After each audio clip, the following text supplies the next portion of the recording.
Yooyaa malee yooyaa dhaggeeffattoota raadiyoo BBC afaan oromoo sagantaan keenya Nairobi keenya irra dhufu jalqaba. Waggaa lama hidhamanii bilis jedhamuun naaf hin galuu jedhi Yaasoo Kababaa. Abbaan alangaa federaalaa biyya kanaa maqaa kee irratti barreesse qaama himata jedhu sana yookiin immoo waan himata jedhu sana irratti walalollee yoo barreesse jechuudha qabaniisi. Tigraayitti haleela qilleensatiin namni hedduun lubbuu dhabuu himan. Gabaa keessa nama hedduutu ture. Guyyaa isaa 6 irratti haleellaan kan eegale. Haleellaa kanaan kan miidhaman namoota nagaa gabaa keessa turanidha. Ani yeroos mana karambullaan ture. Kafaa'uun ataatamaan mootummaan waloo hundirmaachisuu akka hundeeffaman gaafatan. Kanaaf oduu dabalataa nu waliin turaa an asli galgalooti.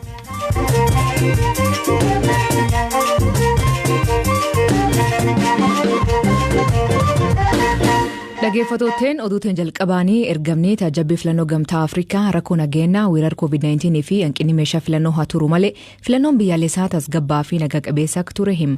Pireezidantiin duraanii Naayijeeriyaa fi durtaan ergam kanaa Olusegun Obasanjoon tajaajiltoota naannolee 5 fi bulchiinsa magaalota lamaatti bobbaasuun adeemsi filannoo tajaajiluu isaa ibsa. Gambiraatiin gamtaa dhaabbilee waldaalee siviilii Itoophiyaa filannoo biyyaalessaa Itoophiyaa irratti taateewwan yaaddessootaan mirkaneeffachuu beeksise. Waa'ilii keenya Abtaamuu Xibaabuu taateewwan kanaa fi waan biroo nuuf ibsa. Galatoomee aslii gamtaan kun waldaaleen biyya keessaa 176 ta'an walitti dhufuudhaan kan hundeessanidha.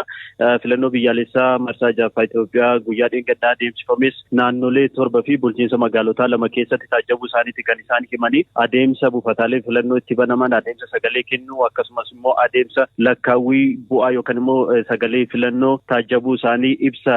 Gamtaan kun guyyaa har'aa gabaasa isaa jalqabaa akka ta'e himuudhaan baasee irratti himameeti kan jiru. Gamtaan waldaalee dhaabbilee siviilii Itoophiyaa filannoof jedhamu kun naannolee 7 fi bulchiinsota magaalaa 2 keessatti jechuudha. Taajabdoota 2,200 ta'an bobbaasee buufataalee filannoo 2,000 ol irratti daawwannaa fi taajabbii taasisuu isaaniiti kan hime. Taajabdoota 2,200 bobbaasee kunneen keessaa 97 kan ta'an buufataalee filannoo keessa seenanii akka taajaban akka heeyyamameef kanaaf 300 garuu dhorkamuu isaaniiti kan hime. Buufataalee 2,000 ol inni daawwate yookaan taajabe keessaa buufataaleen filannoo 92 seeraan ala bifa ta'een yookaan immoo akkaataa seerri filannoo biyyattii eeyyamneen gamoowwan waajjiraaleen poolisii kaampiiwwan waraanaa akkasumas immoo waajjiraaleen paartilee siyaasaa keessatti argaman keessatti kan hundeeffaman ta'uu isaati kan hime. Gama biraatiin immoo buufataalee filannoo 99 ol kan ta'an jechuudha. Wayita adeemsi sagalee kennuu eegalamutti saanduqni yookaan korojoon waraqaan filannoo keessa kaayamu duwwaa ta'uusaa erga mirkanaa'ee booda saamsamee adeemsi sagalee kennuu eegalamuu isaati kan hime. Gama biraatiin immoo keessattuu duula filadhaa wajjin wal qabatee rakkoo taajabuu isaas gamtaan kun himee jira. Buufataalee filannoo 256 daangaa meetira 200 keessatti duulli filadhaa taasifamaa akka ture himeeti kan jiru. Habtaamu gamtichi ibsa baaseen irraa wantooti yaaddessoo ta'an taajabuu himanii mee wantooti isaan himan kun maal fa'a? Eeyyeen gamtaan kun keessattuu wayita buufataalee filannoo irra deemuudhaan taajabetti dhimmoota yaaddessoo yookaan immoo taateewwan yaaddessoo ta'an taajabuu isaa himeeti kan jiru. 338 qulqulleessuu fi mirkaneeffachuu isaati kan hime. Keessattuu taateewwan yaaddessoo gamtaan kun taajabeera jedhee inni tokko hanqina meeshaalee filannoo wajjin kan wal qabatudha. Kana malee immoo taajabdoonni akka hin taajabne iddoowwan itti dhorkaman jiraachuu isaaniiti. Kana malee immoo namoonni buufataalee filannoo keessatti argamuu hin qabne wayita sagaleen kennamutti buufataalee filannoo keessatti argamuun isaaniitis dhimma yaaddeessaa tokko akka turedha kan hime. Kana malee immoo wayita sagaleen kennamuu filattoota irratti sosodaachisuun fi qolcollaan akka mudatees gamtaan kun himeeti kan jiru. Iddoowwan gamtaan kun akka fakkeenyaatti kaase keessaa tokko naannoo Amaaraatti. Naannoo Amaaraa keessatti taajabdoonni gamtichaa iddoowwan tokkotti jechuudha buufata filannoo keessatti bulchaa aanaa fi hojjettoonni waajjiraalee gandaa biroo argamuu isaaniiti kan hime. Kanaan alatti immoo keessattuu naannolee Gaambeellaa fi Amaaraa iddoowwan muraasatti jechuudha miseensonni paartilee siyaasaa filattoota akkasumas immoo raawwachiistota filannoo sosodaachisaa akka turanis taajabdoonni isaa gabaasuu isaanii gamtaan gabaasa jalqabaa har'a baaseen himeera. Galatoom Habtaamu. Atillee galatoom.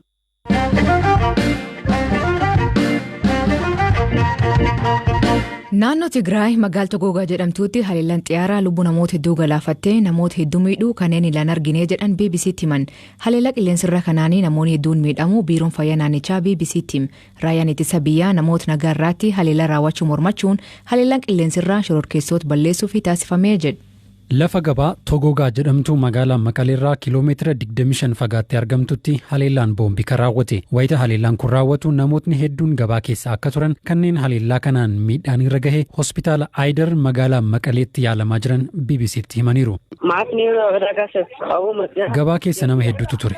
Guyyaa isaa 6 irratti haleellaan kan eegale. Haleellaa kanaan kan miidhaman namoota nagaa gabaa keessa turanidha. Ani yeroos mana karambullaan ture. Akkuma haleellaan eegaleen fiigeen ba'e. Yoon ba'u namoota kukkufan hedduun arge. Nama miidhames kan du'es argeera. Anis otuman fiiguun rukutame. Gara Maqalee kanan dhufe konkolaataadhaanii jedha. Mucaan ganna 16 haleellaa kanaan akka miidhame dubbatu. Miidhamtuun biraa harka isheerra rukutamte hospitaala Aayidaritti yaalamaa jirtu haala ture akkasiin ibsiti.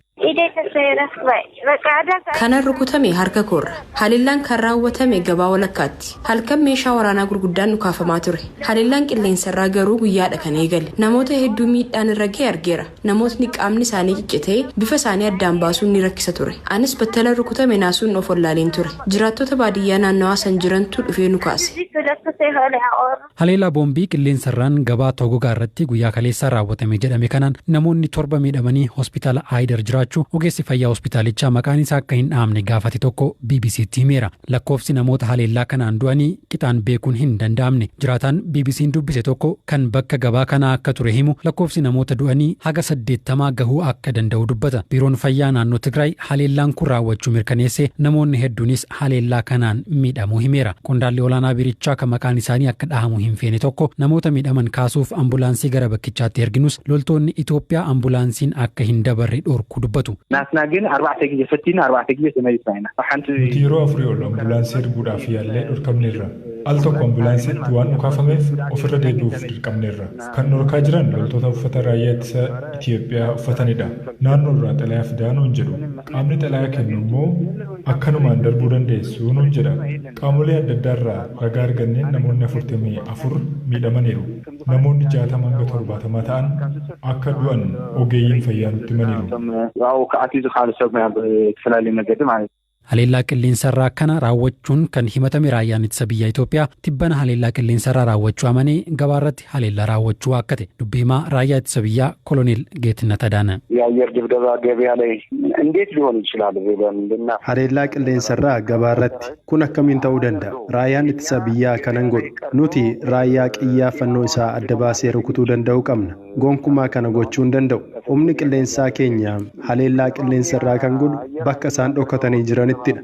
Juuntaan gabaa keessa miti kan jiru. Hordoffii hanga ammaa gooneen isaan kan jiran holqaa fi gammoojjii keessadha. Warra kana adamsanii qabuuf gabaa haleeluun gonkumaan barbaachisu. Warri rukutameen dhufe jedhanii fi ogeeyyiin fayyaa namoonni rukutaman jedhanii odeeffannoo kennanuu eenyu akka ta'an qulqullaa'uu qaba. Bakka haleellaan hin raawwannetti namoota miidhaman fuudhuu dhorkamne ka jedhus dogoggoraa jedhu Koloneel Geetnet. Oduun haleellaa qilleensarraa kun ka dhagahame lola jabaa guyyoota muraasa darban kaaba lixa Maqaleetti adeemaa ture jedhameen booda humnoonni TPLF lola kanaan waraana Itoophiyaarraan miidhaa gurguddaa geessisuu fi magaalota tokko tokkollee to'annoo jala oolfachuu himu. Raayyaan ittisa biyyaa garuu kuni gonkumaa sobaa jedheera.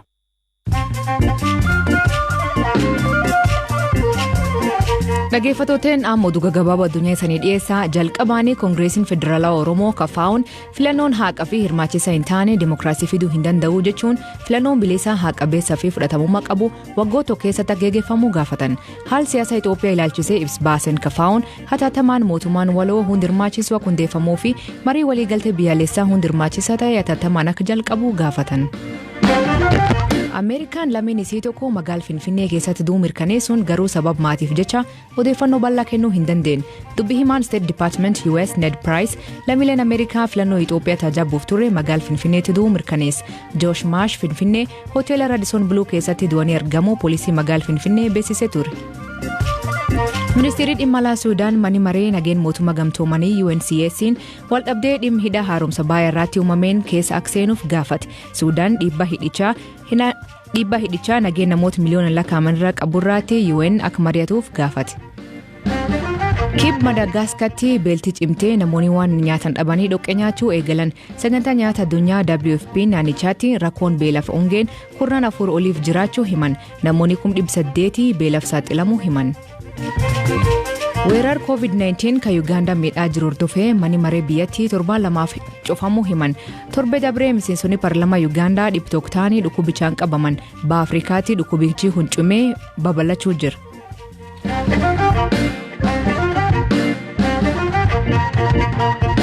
Qondaalii adbilisummaa Oromoo Yaasoo Kababaa waggoota 2 erga hidhameen booda kalee man hidhaa irraa bilisaan gadhiifama. Erga Abiy Ahmad aangoota dhufee dhaabaa baa'oo Daawud Ibsaan hooganamu waliin gara biyyaatti kagalee Yaasoon onkulees bar dabree hidhama. Waggoota 2 keessatti manneen hidhaa 3 keessa turu kan himu qondaalii kunin haal keessa ture waayilkeen maatii olaanaatti hima.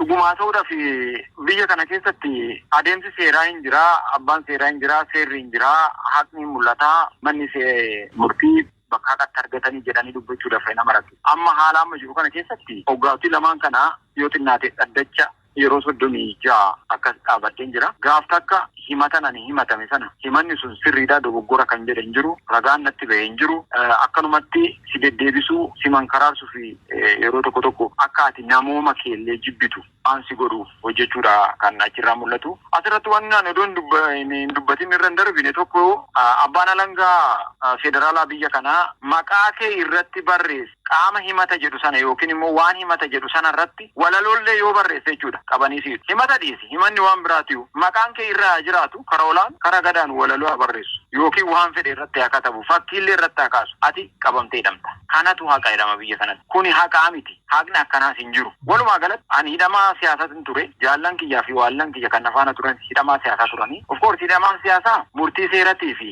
haqa karaa seeratiin argatu tokko illee hin qabu. Nuti sinima beekna kana. Garuu immoo yoo xinnaate pirooziijarii waan isa fakkaatu waan dhugaatti siqu tokko dhugaallee yoo ta'u baate odoo qabaatanii xiqqoo nama hammamsiisu ture. Akkaataan ittiin baatan maali atii fi warri galmee kee jalatti himataman? Laal waggaa 2 guutuu hidhamne ani amma hiikoo seera biyya kanaallee yeroon tokko bakki itti naan galle baay'eetu jira jechuun nan danda'a. Anaaf qofa miti lammii biyya kana keessa jiru hundumaafiyyuu waan galees natti fakkaatu. Sababni isaa waggaa 2 guutuun hidhame waggaa 2 guutuu eegan hidhamee ka'e booddee bilisaa jedhee na gadhiise manni murtii. Yaazoon waggaa 2 hidhamee ba'e jechuutu irra malee bilisa jechuun irra hin jiraatu yaadaan. Ani hidhame kanaa ol waan hin ta'u hin jiru. Bilisaa miti ani kan hin ba'e jechuudha hidhamee hin ba'e malee. Bilisa kan hin ba'u qabu yoomi yeroo itti qorataan waan sana irratti qoratee waan suni soba ta'u. Of course gaafatan bilisa ba'ee ture. Waan si dhibu amajjii 2020 bilisa ba'ee akkanumatti poolisiin federaalatii fi tikni humnaan qabee na hidhe. Waggaa tokko walakkaa isaan tun hidhee na teessise akkanumatti. Kanaaf waggaa 2 ergan hidhame booddee bilisaa jedhan kalee. Bilisummaan sunees. Egaan bilisa ta'e immoo jechuudha. Akka seera biyya kanaatitti namni yeroo qorannooti ol darbee akkanumatti hidhame sun sila beenyaa argachuu qaba ture. Beenyaan bakka hin jirretti hidhamanii ba'anii namni hundumtuu jechuudha. Ana dabalatee namni hundumtuu hidhamee ba'e malee namni bilisa ba'e hin jiru. Isaan iyyuu hin qaanfatani bilisa baatee ugguu jedhan. Kan hidhamne sun immoo maalitti akka lakkaamu naan gallee inni haa'u. Barattoonni siin jedhu bilisa baatan jedhanii nu gadhiisanii akkaataan itti gadhiifamne akkana. Amma ba'uu keetiin miira akkamii qabda waa'ee gabaatee booda ba'uu keetiin waan sitti dhaga'amu maali kara fuulduraallee karoorri kee maal? Fiilingii ani qabu wanti kun gaafa qabsootti dabalamu wanta akkanaa kun akka jiru waan hin beekuuf itti amanees waan hin dhaqeef dararaa kamiyyuu baddaniin gama kanaan dhufu kamiyyuu nurra ga'uu akka danda'u anii fi jaallan kiyya waayillan kiyya hundumtuu amanne waan seenne fi wanta itti seenne sana kaayyoon hamma bakka geessutti irraan deebinu inni goone kanaaf hidhamuun duraa fi hidhaadhaa ba'uun homaa fiilingii addaan irratti hin uumne. Waa'ee fayyummaa keetii yookaan immoo dhiibbaan yookaan miidhaan sirra gahee jira eegan? Reebichi tokko hin ture yeroo nuti poolis koomishinii turre reebichi tureera. Na yaadadha guyyaasaa gaafa sadaasaa 26 2019 reebicha hamaa tokkotu ture baay'ee reebamne nama baay'ee miidhanii namni ilkeen cabdee kan harki cabee kan miidhaan adda addaa irra ga'een ture gaafas xiqqoo dararama. Dhaggeeffattootteen sagantaan har'aa aganomaa nu eegatanii dhaggeeffachuu keessaniif ulfaadha isaniin jedha. Oduu dabalataa weebsaayit keen BBC News Afaan Oromoo irra dubbisaa karaa miidiyaa hawaasaatiin Facebook keenna BBC Afaan Oromoo hordofaa walii qooda. Mammaasii galgal kanaa yoo ammaaraniif yoo hammaatan nyaanni nuum dhumaa jedha. Hiikaan isa isan biraatti maanii kooment keessatti nu beeksisaa. Sagantaa kan qophees Beeka Atoomaa gam teknikaatiin Oskar Bunga kaisaniif dhiyeessan asli galgalooti agborii isaatti akkana naga waaqa kee bulaa oraa bulaa deebanaa hangafamaan dhan bulaa.